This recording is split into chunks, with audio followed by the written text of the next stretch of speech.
Hello, everyone, and welcome back to Auer Time with Crown College football coach John Auer.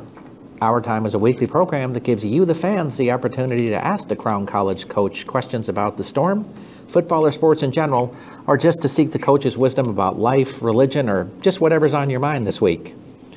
This week we have an exciting program for you as the coach talks about last week's victory over Greenville. He shares a little bit of his insights about the Minnesota-Morris game this week. And the coach is going to tell us a little bit about what he's interested in dressing up for Halloween. So let's get right to Auer Time. Okay, we want to welcome back Coach Auer this week. Coach, first of all, let's begin with injury and team updates you have for us. Nothing new as far as guys being out. We have a few guys back that were out previous weeks, and then like I said, Howard, same guy, foot, same we've had a couple weeks, and he's tried to go a couple times this week, and we might get him for 10-15 plays on Saturday, but kind of one of those things in his foot where it feels good one day and the next day kind of a struggle, and so should get him back. But all in all, we get the guys, the two DBs, get the pins taken out of their hands. They'll still have to play with some type of a club or a cast on there too as well, but that's seems like it's coming to an end.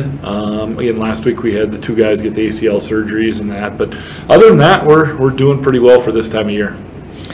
Looking back at last week's game against Greenville, they had quite an offense that had many different options, but your defense really seemed to shut them down, especially on the ground game. You'd be pretty excited about that. So tell us a little bit about what you thought were some of the keys to that success. Well, I think, big thing was, I think Coach Taylor and our defensive coaching staff did a great job putting together a plan to be able to shut down what they wanted to do. And I think that's, whether you're offense or defense, it's either offensively we want to try to do what we're good at, and other teams try to take that away from us. And defensively, I thought our defense did a great job of taking away what they wanted to do. Obviously leading the conference in rushing, and so our guys did a great job of corralling everything, turning everything back inside, giving guys responsibilities for doing it. And I thought, especially our edge guys, you have later on a question about Tyler Bird and ends, and I thought our outside backers did a great job of coming down, and you see a lot of those fumbles that happened were because that quarterback started to get rattled because of the edge pressure and the hits that we put on him. And so I thought defensively across the board we played pretty well in our responsibilities and tackled pretty well, but even more so just playing with intensity and kind of putting them on their heels in what we were doing. Let's talk about those fumbles for a moment. 7 fumbles you guys were able to create last week. Was there something you saw going into the game, or just as kind of how things worked out? I think they have. They've had, that's part of been their past a little bit, something they've struggled with, and how much they handle the ball and move it around. But a lot of the fumbles were just from, again, the pressure that our defense was putting on them. You saw a couple of the QB fumbles were not bad snaps and were in those situations, but he was starting to look for people to come at him before he caught the ball. So I think a lot of that came from the pressure that our defense put on them in doing that and just dropping the ball. There was some hits put on the ball and that type of thing, but essentially most of it came back to just the intensity our defense played with, and again, forcing them to have to make decisions before they were ready. Talking about Tyler Bird, 2 sacks over in the game on Saturday, 2 passes defended that he broke up. The guy seemed to be everywhere in the game for you. So tell us a little bit about what you're seeing out of his play. I think Tyler and another freshman, Alex Banks, those 2 guys are both freshmen for us, new guys, and it's cool to see their development even through their first year, because a lot of times guys will go to college in their first year, there isn't a whole lot of playing going on, and they'll either have to redshirt or just be on special teams. Those 2 guys are, and there's some other freshmen too, especially on defense, that are playing really well for us right now. And I think especially in Tyler's case, he had a really good motor as far as working hard and doing the things. Now he's added into it, being able to use his hands well and play off blocks and be able to do those things. And I think that's helped him. So it's going to be interesting to see. Now we're going to add an off season of lifting weights and to see what he can become. And I think it's pretty special to see what he and those other freshmen too on defense are going to be able to do, not only with their knowledge of their freshman year of playing, but also too an off season of working in the weight room and then a spring football, those types of things. Last week we talked a little bit about Brandon McCormick's performance so far up to the season. He had a very efficient day for you, which they seem to be focused on your running game, so you needed a bigger day out of him, and he came up big for you. So is this the kind of performance that you're really looking for him now to now? Yeah, I thought what was probably the best thing offensively was we probably had 3 third down conversions, and a lot of them were 7+ yards, where we had good protection up front, and he just hung in the pocket and threw a great ball, and the guys, made a great play on the ball to catch it and do it. But those are some key moments of the game, because you're right, their defensive front and their linebackers are probably pretty close to the best group that we've seen this year as far as size and intensity and ability from that up front. And that was their goal coming into it, was, hey, we got to shut down the running game, make them throw the football. And I thought Brandon made plays. I thought our receivers made plays. I thought we protected well up front. It's like we talked about earlier with our defense trying to make somebody do something outside of what they're comfortable with. And they kind of did that to us a little bit, and our guys came through as far as making plays when they needed it in those times. Faced Minnesota Morris this week, who also comes in at 3-3. When they've won games, it's been close contests. When they've lost, they've been kind of beaten badly. So do you feel like you got to come and punch him in the mouth right off the bat? Yeah, I think you take a look at ours. We're probably the same. We're in the same boat of doing it. The 3 games that we've lost, we've been in that, and our three games have been reasonably close from that standpoint. And so, yeah, I would say that. I would say just from our perspective, it's being ourselves and who we are and coming out with the same intensity we have for the past 2 weeks. I know, this week in practice we've had a good day and we've had a rough day, and it's trying to keep our guys at that same intensity level for that desire to want to win. And I always talk about the fact that you don't win on a game on Saturday. You win a game Monday through Friday, and how you prepare for it and what you do in practice and watching film and those type of things. And so, we've been trying to keep our guys focused on that fact of don't waste this opportunity that we have in front of us for a winnable football game. They're, obviously they've beaten some teams too as well. So coming into it, going on the road, that's something we're going to need to do and have a good day of practice today. But then, go into Saturday with that confidence, but yet also along with that is that mindset of, hey, these guys, you keep them in the game, they're gonna come after us. But if we're able to do what we can do, it should lead to a very productive Saturday. Their offense is based around their 2 really talented quarterbacks. So do you really try to focus on that, and does that simplify a game plan for you, or does that make it kind of a little more difficult? Well, again, I spend more time on offense, and so Coach Sather does majority of the stuff on defense. And so, I think his emphasis this week is, most teams when they run the option, they're going to want to do this more or want to do that more. In their cases, and there's one playing more than the other one a little bit now, but in his case, he wants to carry the football, and so, we want to put a situation where we want to get it out of his hands. And so whether that's a dive or whether that's a pitch, or more importantly, just tackling him well in those responsibilities, we want to make sure that we have those, because again, that's what he wants to do. That's what they want to do offensively, is they want to create a situation where their quarterback's carrying the ball the majority of the time. Looking at the offense, are there some keys that you try to get involved in to try to get your offense rolling against the Cougars? Yeah, I would say for us, it's, this goes for any week. For us, it's getting our running game going, because then that allows us to play action. That allows us to do all of our other stuff in the passing game. But we're not an offense where we can look at it and go, we just need to run the football and all the time we can do it. We need to be balanced in what we're doing offensively.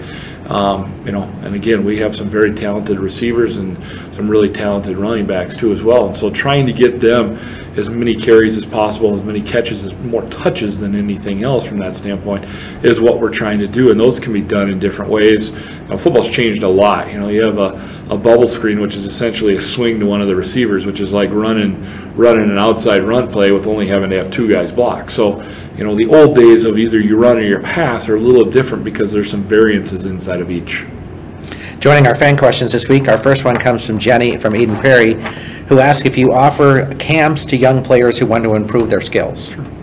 Well, we do. In the summer, we have a passing league, and that's for we had 18 teams in it last year, and that's for local high school teams that come, and it's anywhere from 9th grade to high school teams. We have looked at the possibility of doing some younger camps. I know previously Rich Gannon had done a camp in Victoria. I don't think they've done it the previous 2 years, and so last summer was the first time we've talked about that being a possibility for us to do a youth camp. I know our coaches we go and work FCA camps and different things like that too for youth, and are a part of that. And so again, that's something we currently do for high school teams, but I would like to look at it and see what we can do for youth, and then again we go out and do some outside of it too. Excellent.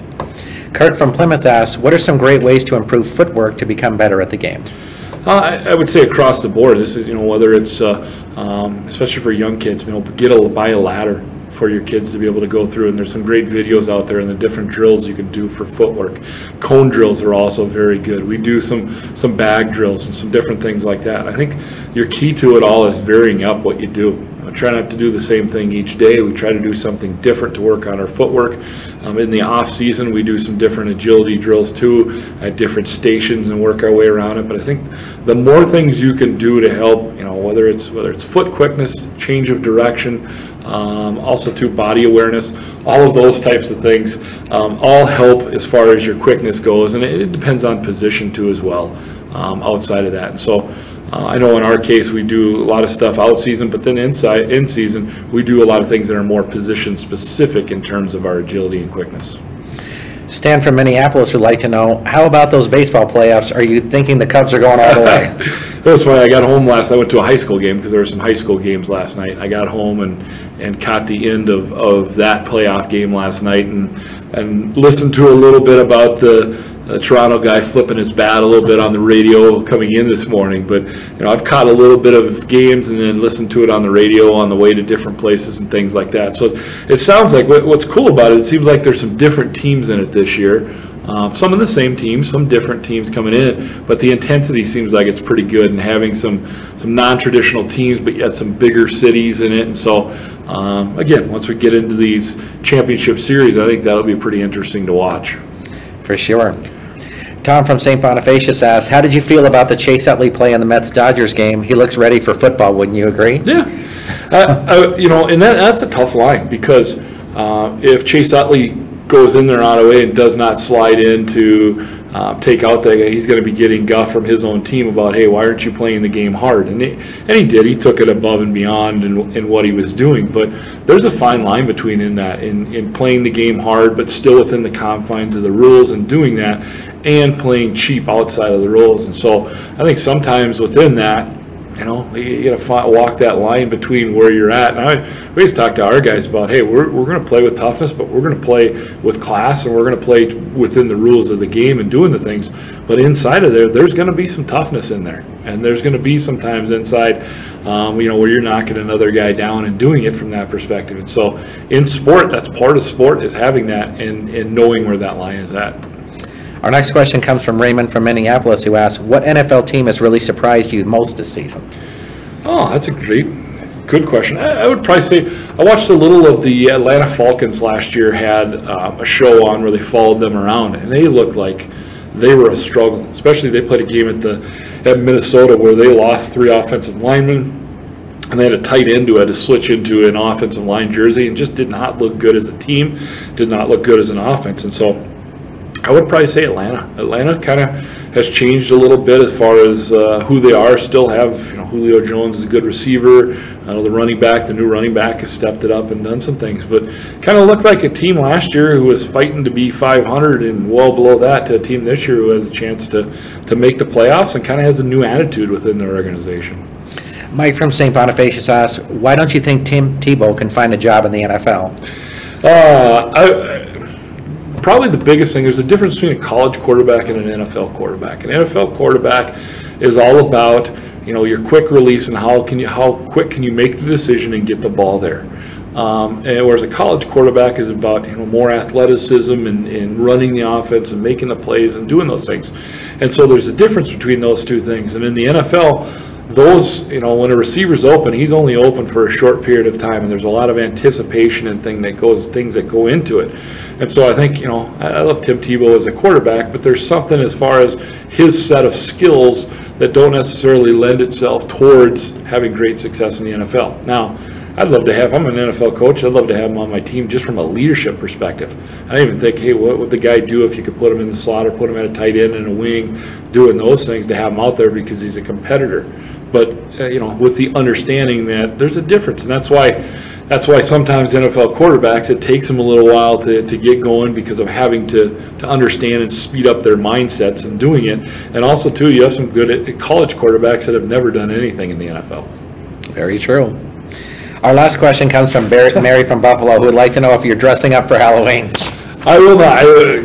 These a few things, and I've never been a huge Halloween person from that. And when my daughters were young, it was always, hey, we need to go out. My wife always says, hey, we have to take them out. We have to do this.